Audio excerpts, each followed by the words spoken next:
Hello, Upstart. Hey, welcome to another great episode. Today we're going to discuss that heated meeting between Ukraine leader Volodymyr Zelensky and the US President Donald Trump at the White House's Oval Office. Wow, it really melted everything there. Well, Ukraine President Zelensky was expected to sign the deal on Friday, allowing US greater access to Ukraine's rare earth minerals. But the plan was scrapped after the two leaders engaged in a heated argument in front of news media around the world. During the meeting, Trump rebuked Zelensky and said the wartime leader was in no position to negotiate. Let me quote, "You don't have the cards right now." That is what he said. You're either going to make a deal or we are out. And if we are out, you'll fight it out. And I don't think it's going to be pretty. That is what Trump told Zelensky.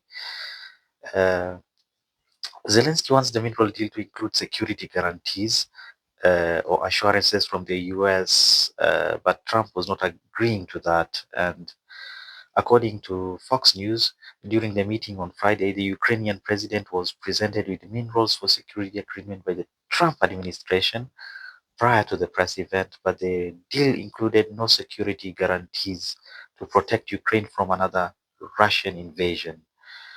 Trump, meanwhile, insisted that the deal was essentially to repay the US for more than 180 billion US dollars in American aid sent to Kiev since the start of the war. After the hostile meeting, Trump, Zelensky said in a post on X, uh, "We are ready to sign the minerals agreement, and it will be the first step towards security guarantees, but it's not enough, and we need more than just that." That is what Zelensky said on X. A ceasefire without security guarantees is dangerous for Ukraine. We have been fighting for 3 years, and Ukrainian people need to know that America is on our side, Zelensky is quoted. This is not the first time Zelensky has refused to do something with Trump, what Trump wanted him to. At least 5 years back in 2019, Trump was impeached over a phone call and he had with Zelensky. However, the US Senate acquitted Trump the next year. Here is what had happened. Zelensky became Ukraine's president in April 2019. In July that year, a call sparked the House impeachment inquiry, but the problem dated back to 2016. Uh, yeah, Trump won the 2016 elections amid allegations of Russia's interference in the 2016 presidential election and its interactions with the Trump campaign. According to the Indian Express, a probe by American authorities claimed that Russia had hacked emails of the Democratic Party and released them. Trump, however, promoted the conspiracy that Ukraine interfered in the 2016 election, claiming that a Ukrainian company was harboring a hacked server belonging to the Democratic National Committee, the DNC. NBC News is quoted that Ukrainians did the hacking to defeat Russians. That is what what really happened there. In the fateful phone call in 2019, Trump even asked Zelensky to investigate the matter and return a server he believed was in Ukraine. As per the transcript with Zelensky shared by CNN, Trump told Zelensky, "I would like you to do us a favor through because our country has been through a lot and Ukraine knows a lot about it. I would like you to find out what happened with this whole situation with Ukraine. They say CrowdStrike. I guess you have one of your wealthy people, the server. They say Ukraine has it." Trump is quoted.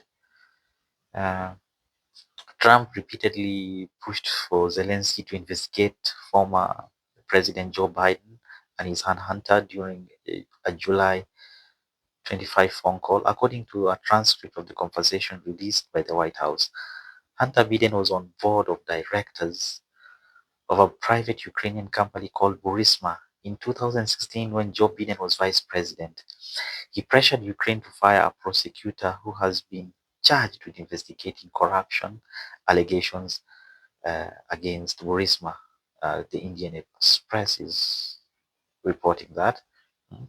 The probe went dormant, and the prosecutor Victor Shokin was perceived as blocking corruption probes in Ukraine by both the US and European Union.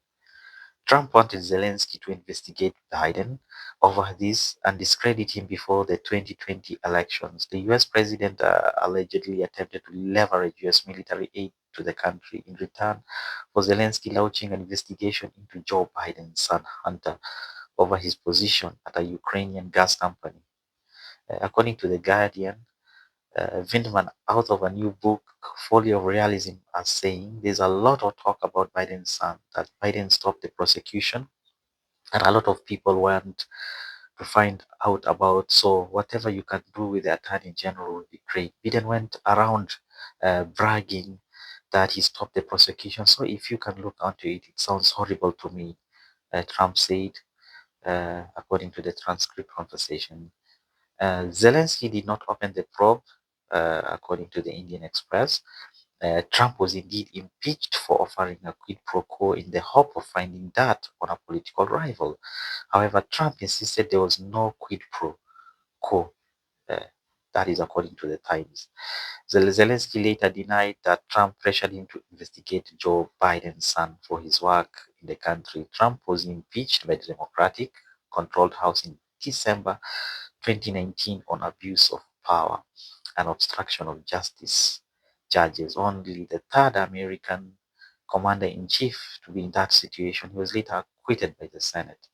Now, uh, this is the backstory, and as you know, Trump does not like Biden. And when Zelensky was there at the office, he called Biden incompetent. And now this brings us to Kenyan President William. Sorry, it's really cold. Yeah, the sun is out, but it's now. This brings us to Kenyan President William Ruto.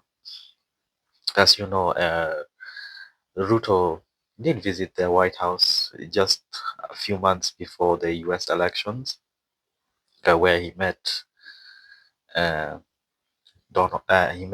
Joe Biden, and he even got to sit at Biden's presidential seat at the White House. Well, that really caused headlines around Kenya, and it's from here that a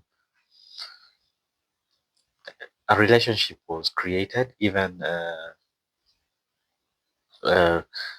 William Ruto meeting Harris, who would face off with Donald Trump in the election, with Trump beating her. But it seemed that Ruto was closer to Biden. He was closer to Harris. The way he was treated at the White House, with all those pomp and fireworks, getting that luncheon, dinner party, and things like that. I think Trump here will feel that Ruto is more of a Biden guy, and I think he will not want to host him, and I think he would he would treat him the way he has treated Zelensky, with contempt, with ridicule, and I think he will get that cold treatment from Trump, and I think that is what Ruto fears, and it will be very hard for Ruto to make another visit to the US. Ruto will really, really struggle to even face off with guys like Marco Rubio, the secretary, and it's going to be a nightmare for him at the White House. So I think he'll try and remain low on Donald Trump's radar because, as you well know, he even signed with Biden that Haiti agreement where the US would fund Kenya and other peacekeepers, police forces that are being stationed in Haiti. So it's going to be a nightmare for our Kenyan president, and he will have to really grow some steel balls if he dares goes to the US. Yeah. So that is what was to discuss this week. Thank you, and have a great week ahead. And don't forget to subscribe, share, like, and comment. Thank you. See you in the next video.